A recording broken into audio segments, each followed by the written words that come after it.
Le Seigneur soit avec vous. Et avec votre esprit. L'évangile de Jésus-Christ selon Saint Luc.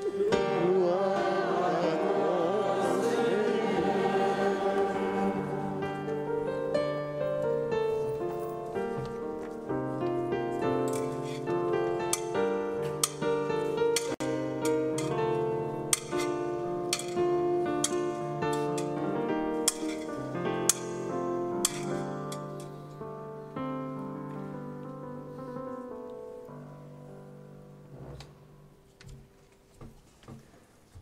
En ce temps-là, les pharisiens et les scribes dirent à Jésus: les disciples de Jean le Baptiste jeûnent souvent et font des prières. De même, ceux des pharisiens. Au contraire, les tiens mangent et boivent. Et Jésus leur dit: pouvez-vous faire jeûner les invités de la noce pendant que l'époux est avec eux? Mais des jours viendront où l'époux leur sera enlevé. Alors, en ces jours-là, ils jeûneront. Il leur dit aussi en parabole: personne ne déchire un morceau à un vêtement neuf pour le coudre sur un vieux vêtement. Autrement, on aura déchiré le neuf, et le morceau qui vient du neuf ne s'accordera pas avec le vieux. Et personne ne met du vin nouveau dans de vieilles outres. Autrement, le vin nouveau fera éclater les outres, il se répandra et les outres seront perdues. Mais on doit mettre le vin nouveau dans des outres neuves. Jamais celui qui a bu du vin vieux ne désire du nouveau, car il dit: c'est le vieux qui est bon. Acclamons la parole de Dieu. louange à toi, Seigneur Jésus.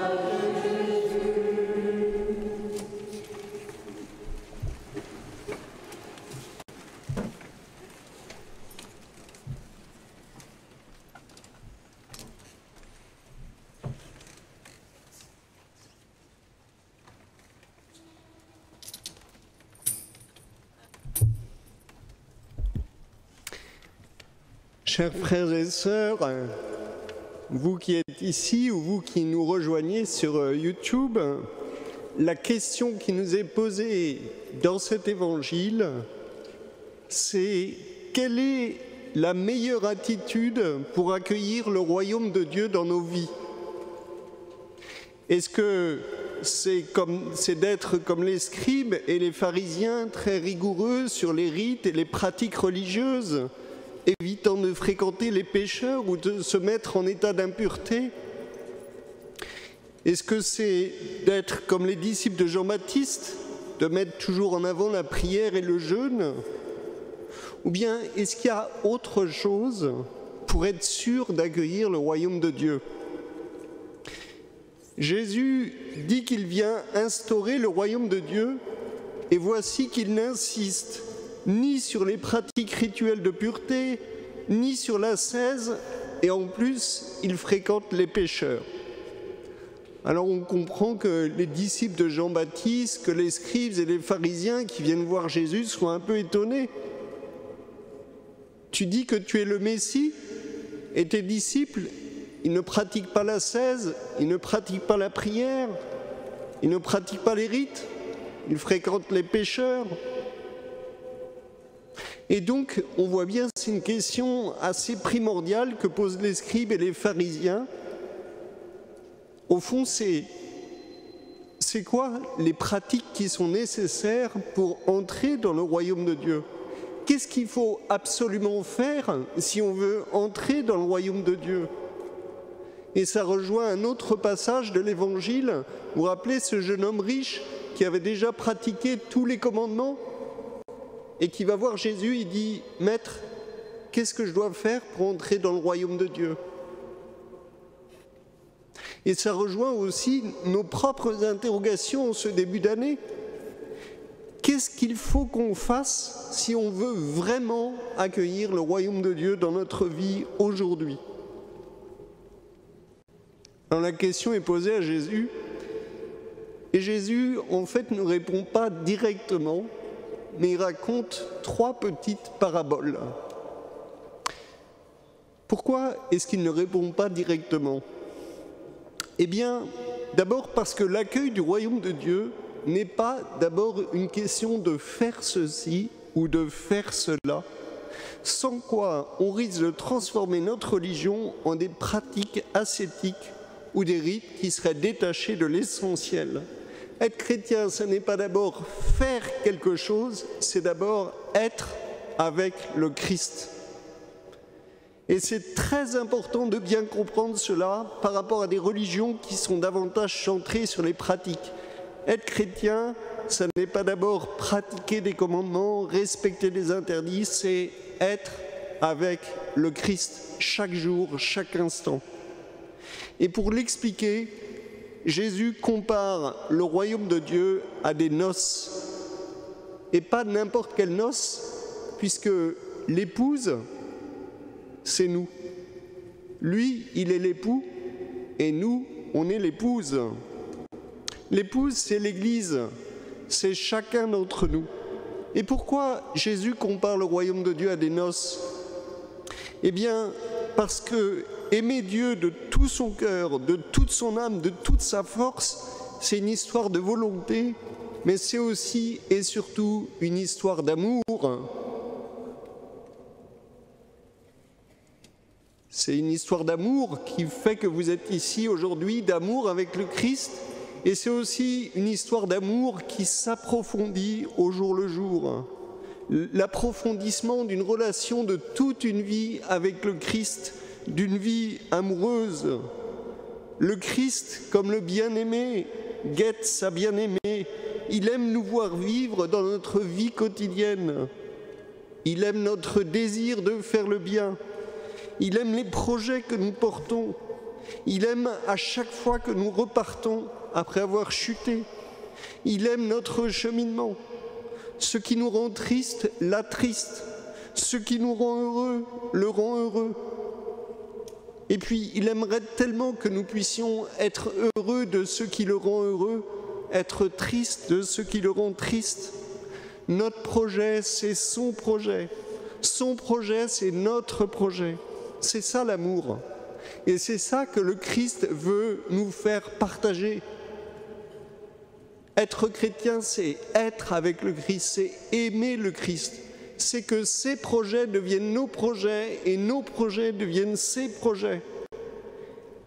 Et ça, Jésus le manifeste dans la vie qu'il donne pour nous au quotidien, pour ses apôtres. C'est toute sa vie qu'il va donner. Il la donne à l'époque des apôtres, mais il la donne aujourd'hui à chacun et chacune d'entre nous. Et dès lors, on comprend bien, notre réponse, ce n'est pas des choses à faire. Les choses à faire, oui, c'est important de faire des choses, mais ce n'est pas ça l'essentiel. L'important, c'est le fait de le recevoir, lui.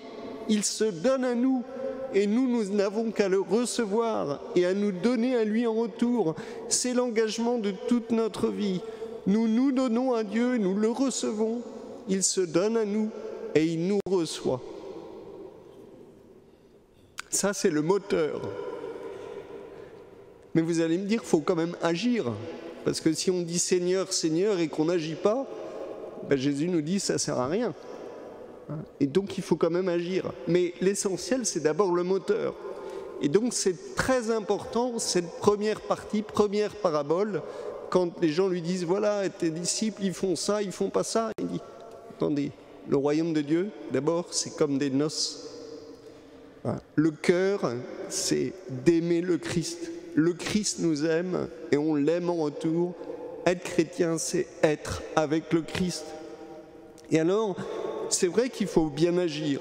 Alors Jésus, pour ça, utilise 2 autres petites paraboles. La première, c'est l'histoire du vêtement neuf. Et la deuxième, c'est l'histoire des outres neuves et du vin nouveau. Qu'est-ce que c'est que cette histoire du vêtement neuf? Eh bien, l'image du vêtement, dans la Bible, dans le Nouveau Testament, souvent ça symbolise nos pratiques et nos habitudes. Vous voyez, un vêtement, c'est ce qu'on voit d'une personne. La première chose qu'on voit d'une personne, c'est son vêtement. Voilà, on dit, tiens, voilà, il y a une religieuse là. Tiens, voilà, une personne, elle porte une croix, c'est une chose extérieure. Hein, on reconnaît les vêtements. Voilà.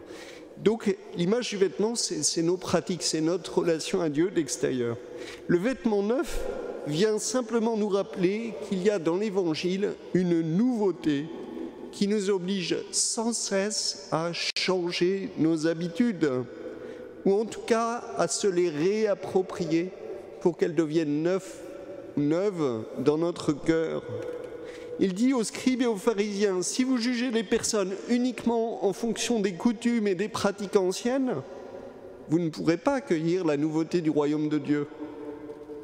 Et de même, nous, aujourd'hui, si on se contente de faire comme on a toujours fait, comme nos parents nous ont transmis, sans chercher à voir ce que peut produire la nouveauté de l'Évangile dans notre vie aujourd'hui, comment on pourra mettre en œuvre la nouveauté du royaume de Dieu?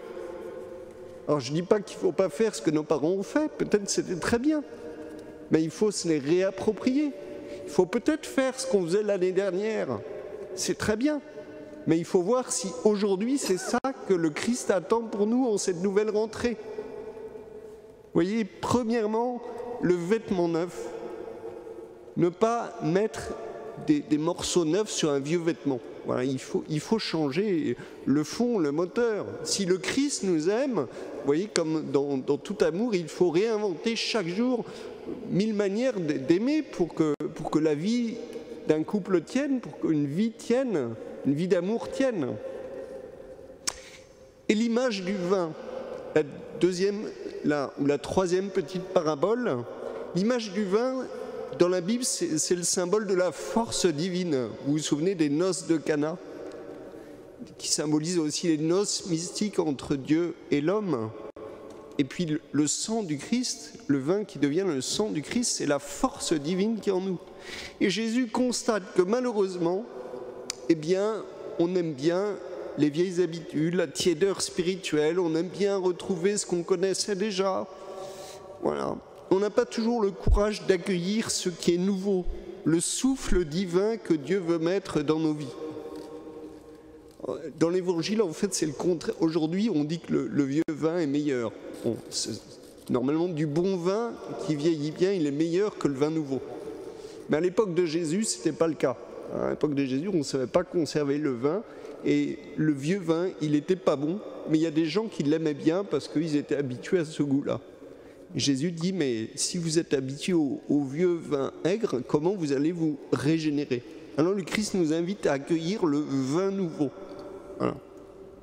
On aime parfois, comme les scribes et les pharisiens qui viennent interroger Jésus, on aime ce qu'on connaît bien déjà, ce qu'on maîtrise dans notre foi.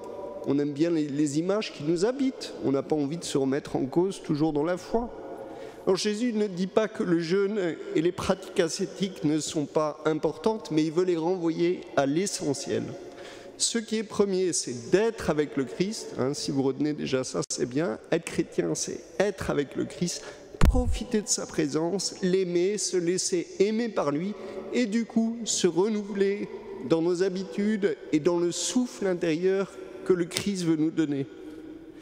Puisque le Christ n'est plus visible à nos yeux, le jeûne, la prière, le partage sont nécessaires. La preuve, on est là pour prier. Mais il ne faut pas que notre foi soit réduite à ces pratiques.